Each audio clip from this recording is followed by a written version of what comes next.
I'm Sally here. Hope you're having an amazing and fascinating day. I know I am, and so is he. Where is he? Where is he? There he is. There's our boy, huh? Thank you so much for being here, and thank you so much for watching and commenting and being part of this community. I do read every comment, even when it takes me a little while to catch up. This week's mailbag had a great mix of Quartzsite things, food, mobility, and good old-fashioned tribe energy, plus a few reminders about why I love this community so much. Stick around, because we're also going to talk about our January 16th Quartzsite Meetup, a little desert life update, some repairs and maintenance, and we're even going to talk about creamy Cowboy Caviar, which made an appearance this week as well. So let's roll that intro, and we're going to get right into this. Wake up with the sun in our eyes. Sally forth, no need for goodbyes. Journey calls, let's roll the dice. Every mile a new surprise. Welcome back. Make sure you hang out to the end to get all of this week's updates. Let's dive right into this week's mailbag, though. So, from the video Top 5 Things to Know Before Coming to Quartzsite, Pamela Noel 1 says, thanks for the walk-in chat. And I say, you're very welcome, Pamela. Those casual walk and talk moments are some of my favorites out here. It's a nice way to share the desert without overcomplicating it. From Mailbag Ep19 last week, you told me your real names, and I didn't expect this. So in that mailbag episode, Dorothy Brumlow 8430 says, I really appreciate your willingness and desire to help others. This is seen in your sharing of knowledge, experiences, and mistakes. It shows again in your offer to try to replicate mobility issues to help someone know if a trike like yours might work for them. Thank you, Dorothy. That really does mean a lot. If sharing what I learned, including the mistakes, helps someone make a better decision for their life, then it's absolutely worth doing. And as I'll mention later on, I have not been out on my trike at all this week for a whole bunch of different reasons. But I do know what the issue is that I'm going to, try and talk and walk through, talk and mount and dismount through the next time I get my trike out, so we can get some, hopefully some clarity on that will be helpful. From the same video, Mary Metal 8665 says, I was so surprised and comfortable getting your response that included my being part of the tribe as well. That really makes me smile, Mary. The tribe isn't just a phrase. It's how I genuinely think about everyone in this space. I'm really glad that came through for you. Kit, you're being very licky today. What's going on? What's going on, Kit? From the video Top 5 Things to Know Before Coming to Quartzsite, Gimbal Girl says, that's interesting about not parking within half a mile of an LTVA. Wonder how Scad and Wash and La Posa North worked that one out. So let me get you a little context here around that. So for Gimbal Girl, Linda, that rule can get creative. Some of the boundaries aren't obvious at all unless there's a sign, so it's always worth double checking before settling in. Now, what we're talking about is the difference between LTVAs, which are long-term visitor areas, which is what I'm in right now in La Posa South, and 14-day BLM land, which would be areas like Scad and Wash, Plamosa Road, and High Jolly. There's a bunch of them, where you can stay for 14 days without having to pay for a permit. Now, for anybody that's interested, there's two apps that I'm aware of that identify public lands pretty clearly. And the first is U.S. Public Lands. I've used it for years. I think the subscription was super cheap. It was like $5 a year. And it uses colored overlays to tell you whether you're on BLM land, Forest Service land, etc. But the caveat is you have to zoom in really close to check that against your actual location to make sure you really are on public land and not something that's adjacent to it that's actually privately owned. In this past year, I've been finding that the OnX Off-Road app is really helpful for identifying public land, as well as for recording tracks for hiking, navigating on roads and off-roads, and a bunch of other things. One of the features that's really helpful while I was up north this past summer is they've added a dispersed camping layer. And at this moment, it only applies significantly to Forest Service land. But when you click on the yellow highlighted road on the map, it then displays the rules. How far from the road you can camp, how long you can stay, and so on. So, for example, you might be on a piece of forest road that says you can camp up to 300 feet from the roadway. Or You might be on forest road that says you can only camp in designated sites within 50 feet of the roadway. Pretty specific, and it does vary quite a bit. Or you can stay for 14 days, or you can stay for 7 days. So having that all in one place has been super helpful, and I really have come to depend on that one. For other public lands like BLM, the Onyx Off-Road app may only show the boundaries. I know they're working on really expanding the dispersed camping layer to include BLM and other public lands, but, it takes a long time to roll this stuff out. So for those areas, you may need to dive deeper to get all the details about how long you can stay and where you can camp and all that kind of stuff. But been loving the app. Now, that said, it's basically is a $99 subscription for a year for the professional version, whatever they call it, that allows you to do this. Watch for sales around Christmas time. I think Memorial Day was when I got it, and maybe Black Friday, and you can get it for like half price. And certainly worth doing for half price. I'll have to think about whether or not I'm willing to pay the $99 when it comes up for renewal. But based on the fact that I'm going to be up in the Northwest again in areas where it's going to be useful, I'm pretty sure I'm going to just pay for it. But we'll see. From the video, Coffee Talk Live, Quartzsite Meetup plans, E-trike ride, and Walmart shower.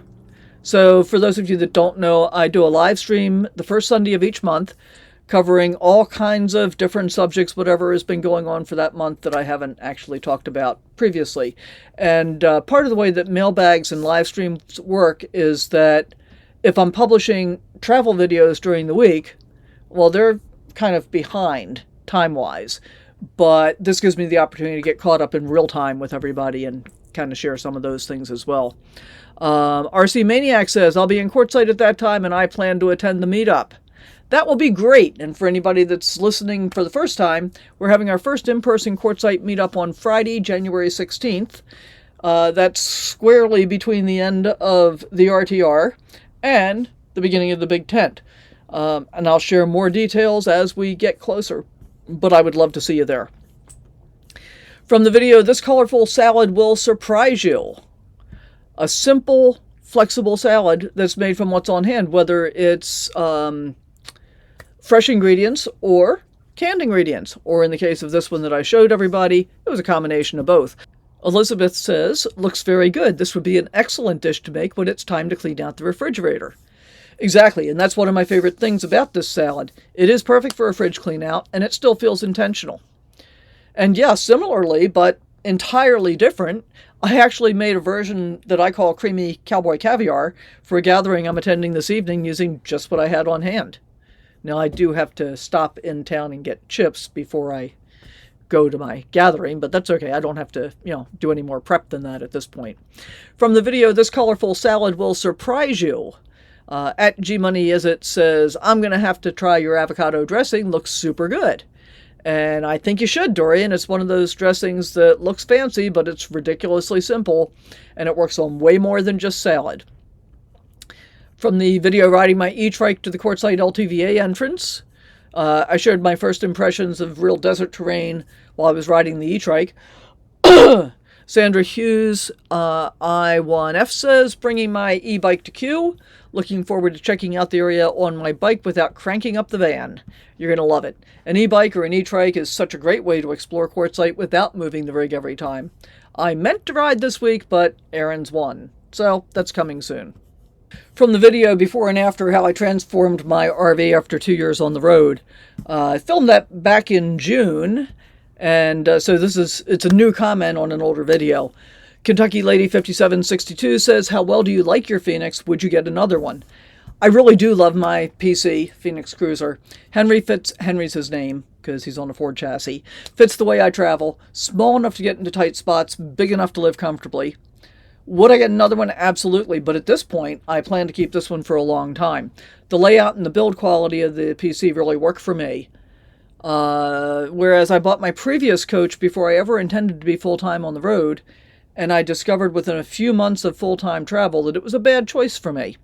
Things I hated about it were that in order to use the Murphy bed, the slide had to be out, and the two seats under the Murphy bed had to be reclined flat in order to deploy the bed. And all of that happened electrically.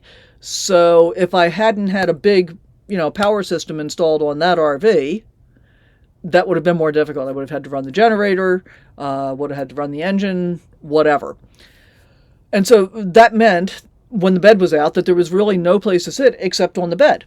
And the entire floor area was super, super tight. For example, in my current PC, I have more floor space with the slide in than I did with the Coachman Prism with the slide out. So I guess the caveat there is, yes, I love my PC. One of the things that I love about it is the fact that even with the slide in, everything still works. Now, I've got the slide out now, so I've got lots of space. But I think that's a really important consideration for full-time. I had no idea when I bought my previous rig that I was going to go full-time. And yet it happened 2 months after I bought it. So, things to keep in mind, right? You never know what's going to be happening in the future. All right, we need to take care of our Airmail shout-out next.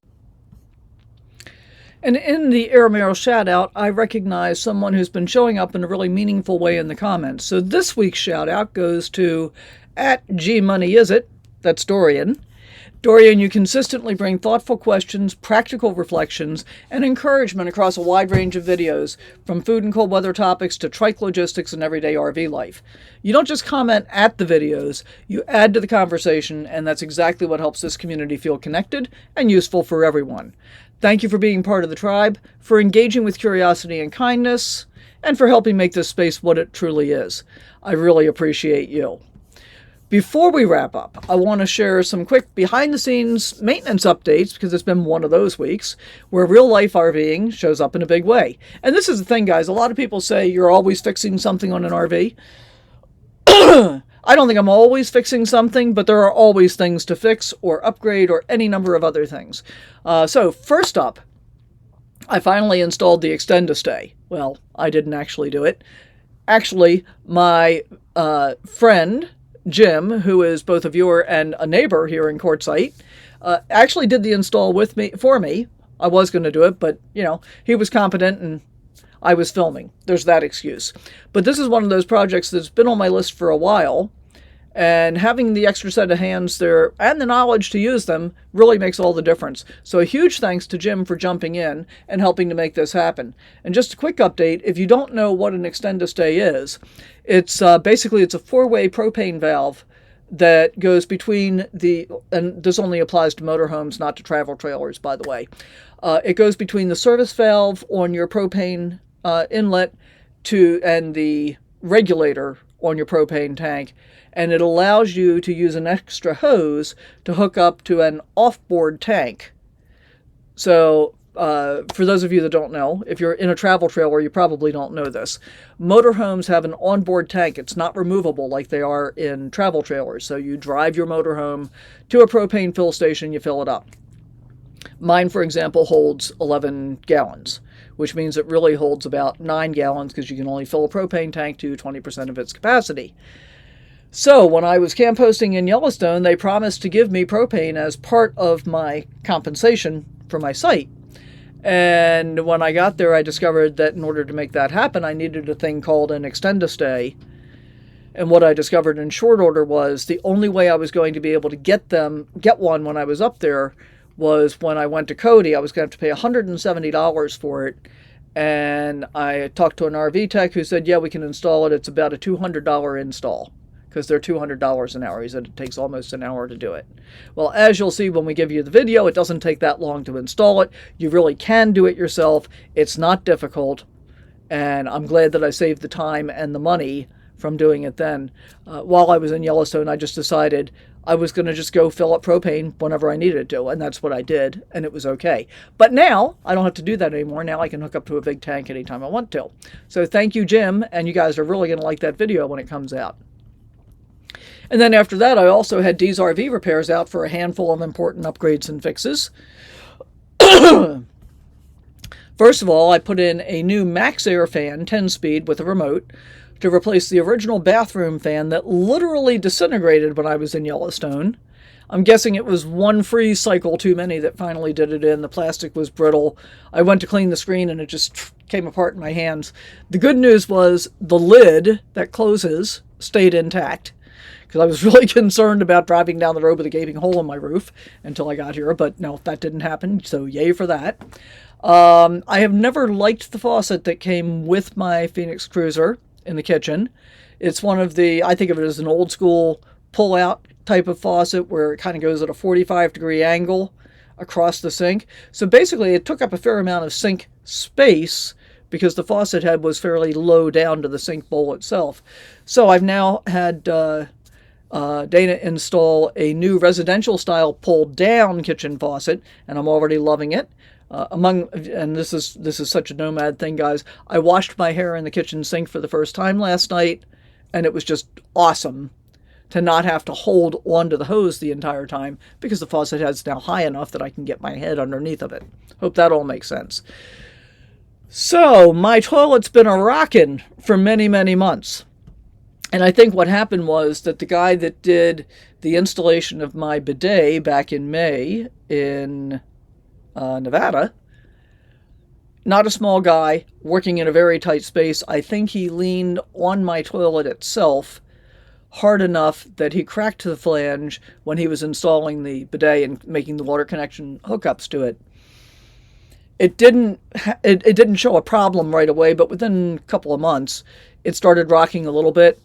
By the time I was in Yellowstone in September, it was rocking a lot, and I ended up shimming it with cardboard pieces to reduce the rocking and try and keep it relatively still. And so originally, when D came out the first time, he put in what's called a repair flange, which is what we both expected was going to solve the problem, and it didn't. Because of the configuration of my toilet and the way the original toilet flange was installed, the repair flange didn't work. It started rocking again just a little bit. And instead, he took that out and installed double-sided bolts. So it's a lag screw on one side and then the bolt head on the top side. And basically, if you've got the space to do it, you screw the lag screw into the floor where the old flange is, and then you can put the toilet on top of it and then bolt the toilet down again. You got to have enough room to be able to do that. Clearance between the underside of your floor and your black tank, for example, could be an issue. You do not want to screw into your black tank. That would not be wisdom. There were several areas that he resealed where time and weather had taken their toll. In fact, with all of the rain and snow that we had in Yellowstone, I actually did develop a leak up across the roof cap at the front of the, where the chassis joins the RV. And we sealed that up, so hopefully no more problems. Won't know for sure because it doesn't really rain in Quartzsite now, and that's fine. And he shortened my rear ladder so it now clears the trike rack when it's upright in its 90-degree raised position. I'm sure we did a few other things, but that's the basic stuff. Those were all solid practical upgrades and maintenance that makes Henry more comfortable, safer, and better suited for actually how I live and travel. And yes, videos are coming soon on a lot of this, because I know many of you are dealing with similar projects or have them on your own someday list. Quick real-life update before we finally wrap up. Last Saturday, I was out doing errands all day, including laundry. That's always fun. And as a result of everything that's been going on with the repairs and the errands and all this stuff, I haven't had time to ride the trike all week long, but that's high on my list. And especially because I want to try and get the mounting and dismounting issues filmed to be able to share for the person who asked with mobility issues, potential mobility issues. Desert season's fully ramping up. I'm starting to see familiar faces again. In fact, I'm going to a gathering this evening where I'll be able to see some of my friends I haven't seen in a year. And yes, the January 16th meetup is happening, and I'll keep reminding you as we move along in each of our upcoming videos. As always, thank you so much for being here. Whether you comment every time or just watch quietly, you matter, and this community works because of you. If you enjoyed this mailbag, give it a thumbs up. Please do leave a comment, and I'll see you in the next adventure. Until then, that's all we got. Bye for now. See you soon.